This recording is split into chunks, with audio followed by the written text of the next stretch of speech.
Today we're on the other side of the wood.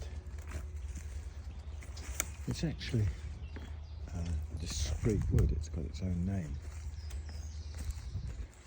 The larger wood is the one where we were yesterday, and this one just leads off to the other side of the main track. I'm just going to pause for a sec. Just hold it for a moment. So I need to be able to hear clearly when I have my headphones on. This wood is magical. The bluebells somehow here are even more abundant. Somehow the whole feel and atmosphere of this little wood here is different. See, even Luke's is on the alert. Nearly all the animals I've seen have been in or around what we'll call Gabriel's wood. I haven't seen the white hart, sadly. Or maybe I would now be engaged in some long quest. I've seen badgers here, many hares, foxes. Somehow they seem to congregate here. In greater numbers than elsewhere. Now, what's that sound? We'll assume it's to do with a farm, not to do with the regulation of the woods. Otherwise we're going to get nicked. The thing is, the track just up there is used, big enough for a tractor, and the quad bikes go up there quite regularly. Now, I can hear a large vehicle on the move. Well, we've got to move forward, haven't we? Get out of the way. The guy that drives the quad bike, I think it's the same one, has a little trailer on the back, and in the trailer he has 3 dogs, and they go barreling down the tracks, and the dogs are completely used to it. They've obviously got their sea legs, and as the trailer bounces, leaving the ground, you can see them kind of bracing themselves for the bumps. It's a great sight. Just a pity that the quad bike is being ridden by someone whose job it is to ensure the absolute privacy of these woods. But here we are right in the middle of the bluebells, and it really is something else. It's a little difficult to avoid kind of fanciful language, slipping into the old kind of rural cliches, magical, mystical, whatever else. And I'm not particularly given to such sort of inner atmospheres, but I do feel it strongly when I'm in Gabriel's wood. I've come in from the other side this time because the only access to Gabriel's wood from the other side is through the great gate, and that of course is firmly shut against us. So I've come in the way where normally I would go out. I think we'll just wander for a bit. Hang on, what have I got hanging off my cap? Spider. Let's stay where he is. Yeah, we'll just wander around for a little bit. Just let the camera pick up the atmosphere as best it can. Mixed woodland as ever. Hazel, beech, we're by beech at the moment.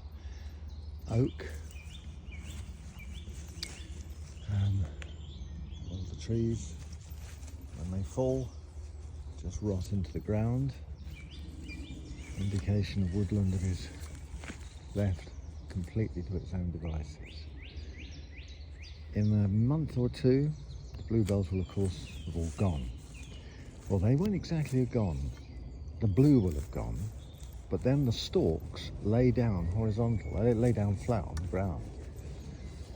And you're walking on a carpet of these sort of green stalks, these kind of splayed green stalks, thousands and thousands of them, and they just remain there until they rot away. And round about, I'm not sure quite when they do come in, but in June, late May, early June maybe, in comes the bracken. And Gabriel's wood is a great wood for bracken, huge swathes of bracken kind of over there, which is lovely. Right, where's my stump where I go and sit? Oh, well, I think we'll move back out again now. Just wanted to come in, take a few sequences in here, have a bit of a look, see what we can see. There's one of those fallen trees, silver birch. There it is, divorced from its roots.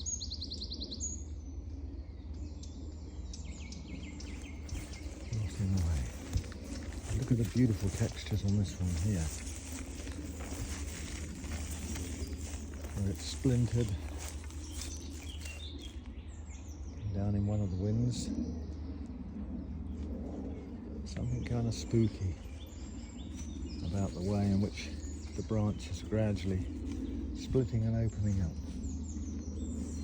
And I love these great nodules here. Right, okay, let's begin to move back.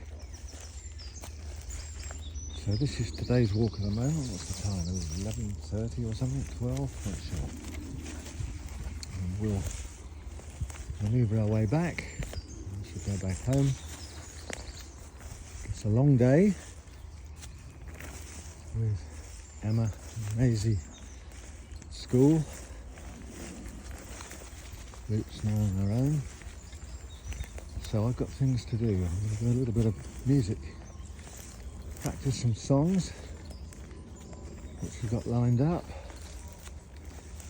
and I've got a bit of writing to do. I've just had a chorus of a song kind of come into my mind, which somehow I have to be sentimental of this or it won't get written. Oh, look at the sun on the bluebells and on Luke's. Luke's? Hiya. Right. What else? Well, there are other things I have to avoid as well. Things I can't avoid and things I can. The things I can't avoid, clearing everything out of the sink, sweeping through the sitting room. I've got to do all of that. What I'll try and avoid is sitting with this phone in my lap, just scrolling through that great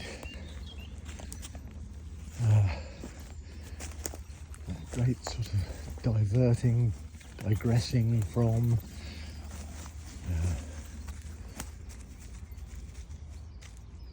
just thought I had a voice.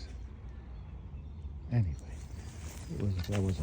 I was digressing from, wasn't I? Yeah, the way in which we just put everything else off and just read stuff online. So I've got to avoid doing that. Beautiful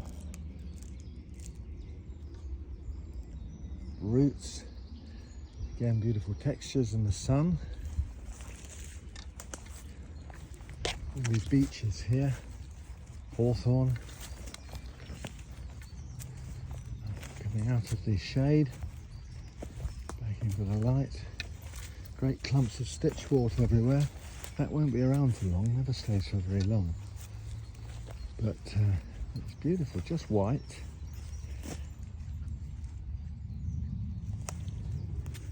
But the loveliest of them really, the dandelions, which are at their in full flower at the moment, prior to sending their messengers off on the wind. We take them completely for granted because you're going to find dandelions anywhere. We can't sort of claim, oh, dandelions, we must be in a part of the country. But they're the most beautiful of plants.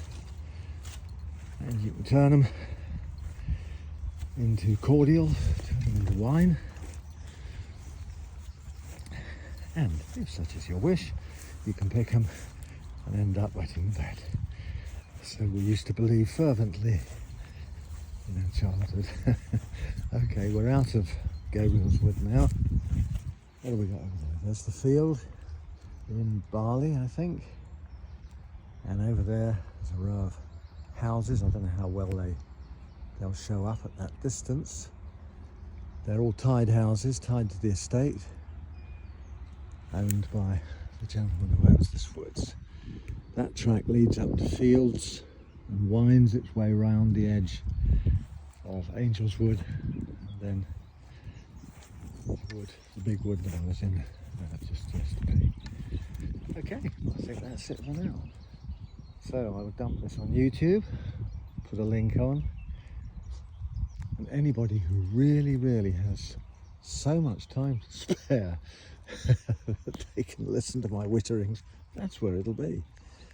Beautiful day, beautifully warm, puffy clouds. Spring, I guess, is sprung. Bye for now.